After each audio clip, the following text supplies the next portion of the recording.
Je range petit à petit mes outils dans un grand sac. Ça va faire une bonne semaine que j'ai préparé cette nuit. D'habitude, mon travail est simple. Je rentre chez quelqu'un, je le zigouille, et hop, c'est fini. Je reçois l'argent dès le lendemain. Mais ce soir sera différent. Très différent.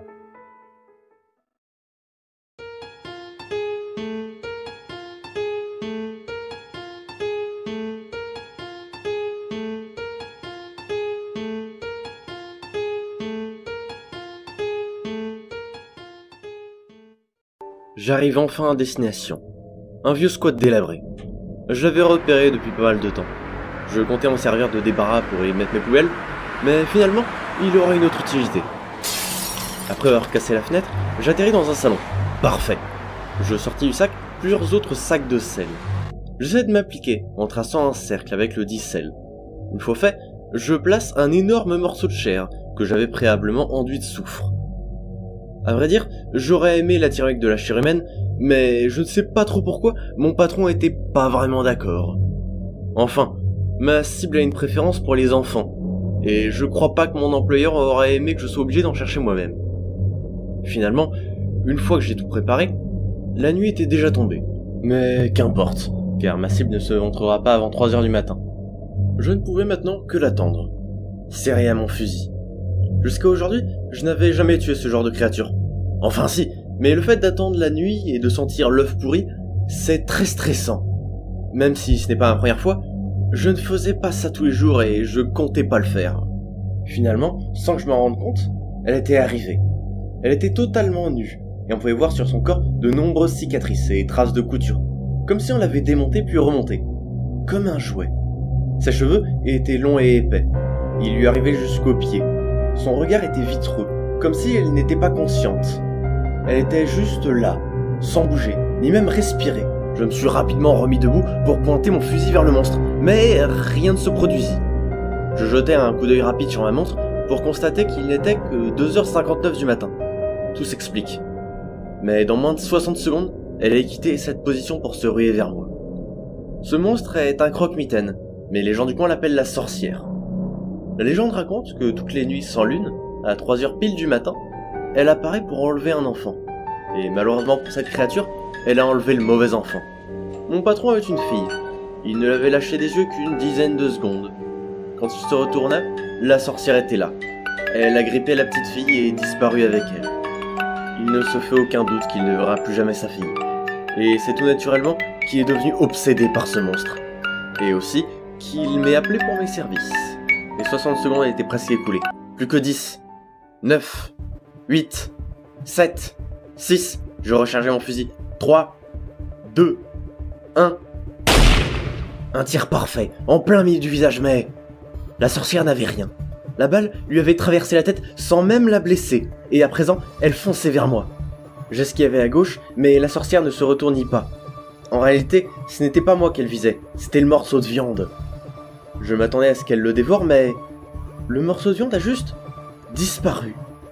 Je n'ai eu le temps de tirer que de justesse, un tir qui n'atteint pas sa cible. Elle me regarda. Son regard était rempli de fureur, comme si elle avait compris qu'elle avait été trompée. Je reculais en même temps qu'elle avançait. Il me fallut quelques secondes pour reprendre mes esprits et fuir. Je repartis par la fenêtre que j'avais brisée.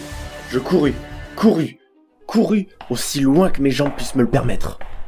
Après avoir dévalé quelques rues, je fis une petite pause pour reprendre mon souffle. Est-ce qu'elle était toujours à mes trousses ? Cette confrontation m'avait paru durer une éternité, alors qu'en réalité, ce n'était même pas l'affaire d'une minute. Je fis le geste habituel pour regarder l'heure, mais je ne vis pas ma montre. À vrai dire, ma main gauche avait disparu. La sorcière ne m'avait pas coupé la main. Elle l'avait juste fait disparaître, comme le morceau de viande, sans douleur, sans même que je ne le remarque. Un bus passait devant moi.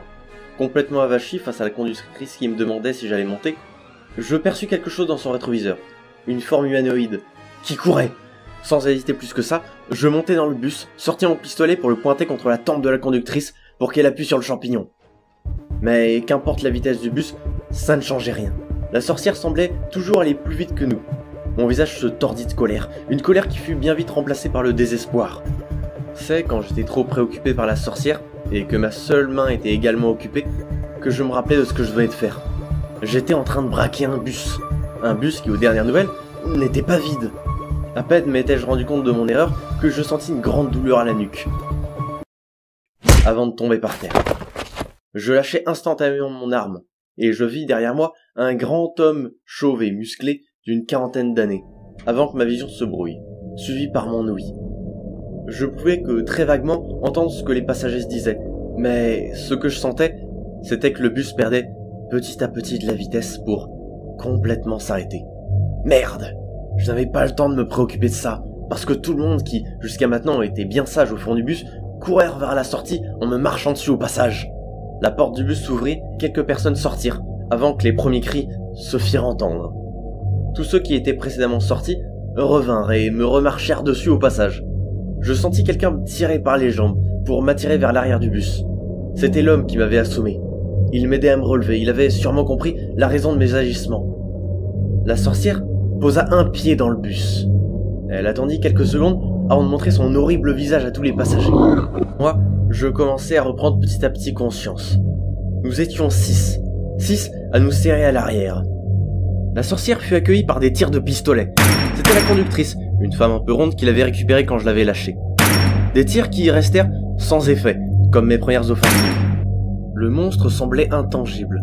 Certains passagers qui, par la peur, prirent le peu de courage qu'il leur restait pour courir vers la sorcière en criant, mais ils disparurent aussitôt après avoir touché à la créature. Nous n'étions plus que 3. L'homme à muscle, la conductrice et moi.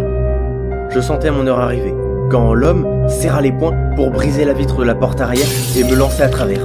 Il fit signe à la conductrice de sortir avant de faire barrage à la sorcière, comme pour nous faire gagner un peu de temps. J'étais à terre.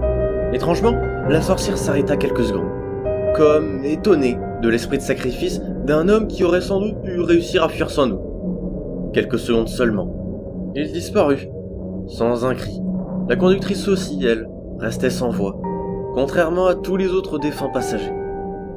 Elle se tournit vers moi, arborant un visage désolé, avant de reprendre son souffle et me prit par le col, courant de toutes ses forces. Elle s'arrêta après une dizaine de mètres. Nous échangîmes un regard. Elle, qui semblait si apeurée, avait maintenant l'air déterminée à me sauver, inspirée par l'homme aux muscles. Moi, j'avais enfin repris mes esprits. Je saluai ses efforts par un sourire, en me relevant. Je haussai la tête, comme pour l'autoriser à fuir sans moi. Elle prit un visage triste, avant de me crier qu'elle appellerait la police dès qu'elle serait en sécurité, et que je devais me cacher. Puis, elle disparut dans l'obscurité. Les gens ne sont que des sacs de chair. Des sacs de chair inutiles. Et moi, mon travail, c'est de transformer ces sacs de chair qui bougent en sacs de chair qui ne bougent plus. Mais des fois, je vois en certains sacs de chair de l'intérêt, de la noblesse. Je vois quelque chose de plus grand que moi. À ce moment, j'ai envié la conductrice. Moi, à sa place, je serais parti sans me retourner. Puis, j'ai envié l'homme aux muscles. Il était mort pour sauver la vie de 2 inconnus. J'ai rarement vu une telle noblesse d'âme. Ses proches vont sans doute être très tristes en apprenant sa mort. Moi, je mourrai sans doute seul, au milieu d'une ruelle. Je n'ai aucun ami, aucune famille. Personne ne me regrettera ou ne pleura sur ma tombe.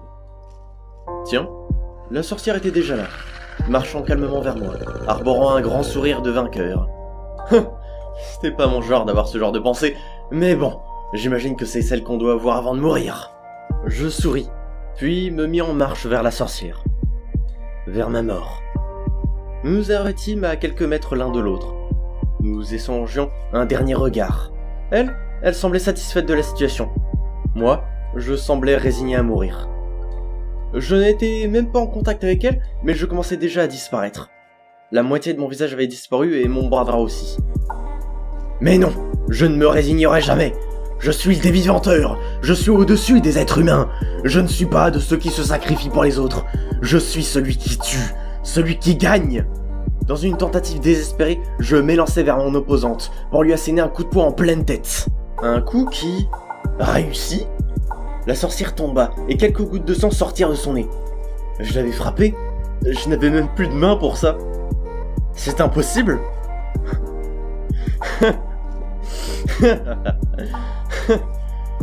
J'ai compris à ce moment. Ceux qu'elle avait fait disparaître n'avaient pas réellement disparu. Elle les avait en fait téléportés vers un autre plan de l'existence. C'est pour cela qu'aucune de nos attaques ne pouvait rentrer en contact avec elle. Mais mon coup de poing avait atteint sa cible, parce qu'il ne faisait plus partie de ce plan de l'existence. Je m'approchais du monstre, arborant un air fier. La sorcière, elle, me regardait avec une colère non dissimulée. Je m'accroupis pour être à son niveau, puis je m'emparai de sa gorge.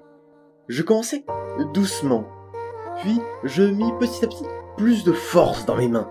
Elle se débattait, mais maintenant c'était trop tard. Même si mon corps commençait à disparaître, je pouvais toujours la tenir et serrer son tout joli petit cou. Son regard changea. Elle passa de la haine à la tristesse. Finalement, comme moi, elle le savait. Elle savait qu'elle finirait par mourir. Seule. À sa mort, tous ceux qui avaient disparu à cause de la sorcière sont revenus. La fille de mon boss y compris. Moi, je pus faire la joie de retrouver les membres de mon corps que je croyais disparus à jamais. Le cadavre de la sorcière partit en fumée un peu après sa mort. Je crus voir sur ses joues une larme couler. Je sais pas trop pourquoi, mais cette vision me rendit un peu triste. J'avais le sentiment qu'un jour, moi aussi, je finirais comme ça.